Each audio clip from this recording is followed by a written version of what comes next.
And then you were feeling ill, remember? After that, you were throwing up and you were feeling ill, and he said, I could take me to a doctor, something's wrong, I've got to see a doctor. I took him to a doctor, a friend of mine, gave him a full examination, and I said to the doctor, well, what's wrong with him? He said, trouble is he's underweight for a sumo wrestler.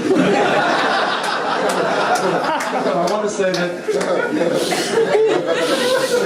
Gary, what I'm told from people here at Kofel Shul, from Rabbi Genendi and others, that Gary has a wonderful way of combining shul activity with his medical service. Apparently many a time there's been a board meeting with the board members sitting around the table and the patient lying on the table in the boardroom, Kofel Shul hooked up to a thing and his kishka's open and Gary's managed to do it. There was one particular Shabbos just a few weeks ago, I was told that there was a big kiddush on in shul and Gary suddenly got a call that he has to go. It's a very big, serious operation. He had to rush out.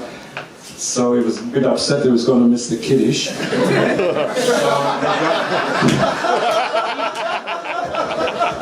So what happens, they got the caretaker, what's his name? Eddie the caretaker went after him a few minutes later in the car with a big doggy bag of food. And I'm told by other doctors there that the scene was on the operating table, there was this guy's spleen and this guy's intestines, and there was herring and there was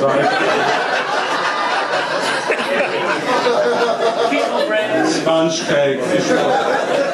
And cut a long story short, it was a whole confusion. Gary, I mean, talk about multitasking. He was able to operate with one hand, with his right hand, with his left hand he was scooping up potato crisps and shoving it in. And just to cut a long story short, there was a guy who recovered fully from the operation, but he doesn't know that up to this day he's walking around somewhere in Epping or somewhere, thinking that he's fully intact, but what he's actually got in there is one testicle and one fishbowl.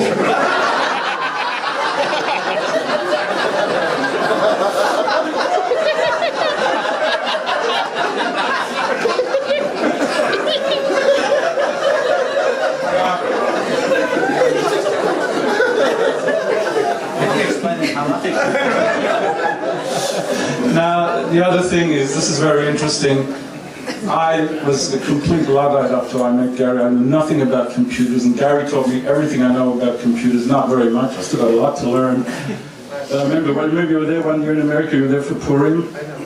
And you were teaching me about computers, and you first taught me about Google. And we were both a bit chicker. We were both very chicker, actually. Remember, Gary? Yeah. And makes for a good story. You don't seem to remember everything as clear as you remembered some of the other things.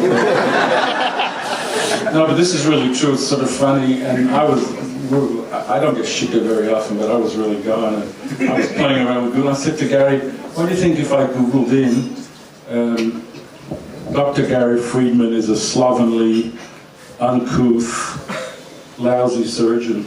What do you think would happen? He said, try it and see. So I Googled it in. The only thing was, I Googled in, I spelled Friedman, F-R-I-E-D-M-A-N. And what happened was it came back with a thing, did you mean Dr. Gary Friedman?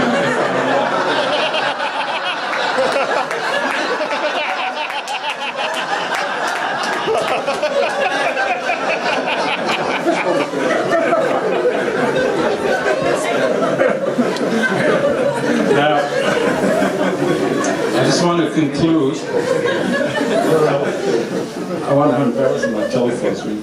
I want to conclude, Gary, by saying that you should have nachas from your children.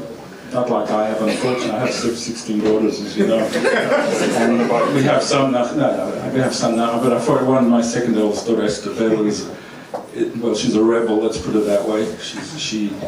She left home, and well, she was a problem child even before she was born. I mean, I remember that we should have noticed, my wife and I, we should have noticed the danger signs early on. When I got up one night in the middle of the night, she was about 6 years old, we caught her standing there at the refrigerator sniffing cream straight from the bottle.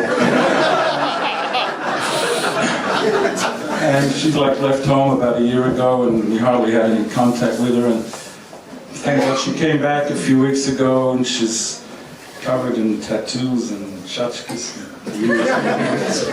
And she brought back this other girlfriend. She said, Mom, Dad, I want you to meet my partner. My partner.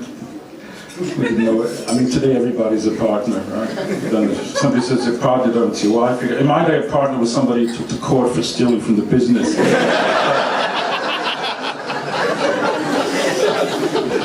But anyway, we're playing along with her, and I hope one day she'll see the light. And just as a matter of fact, last Shabbos she came to us, and we didn't say anything, and we made her feel at home. And as a matter of fact, my wife that Shabbos was serving pickled tongue for lunch, and just to make her feel good, she stuck a few studs.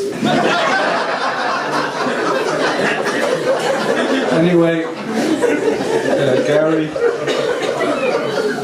on behalf of everybody here, let me wish you a very hearty mazel tov. Thank you for having me. One more announcement to make. This is a big surprise. Even Ruth doesn't know this. But your friends at Kofel Shul in the community, this is just becoming public now. And the next Queen's birthday honors list, which is coming up. No, an OAM. An OAM is in the wind, I heard. I don't know if that's something big in Australia, is it? Because where I come from, it means old and Meshuggah. But anyway, big mazel tov.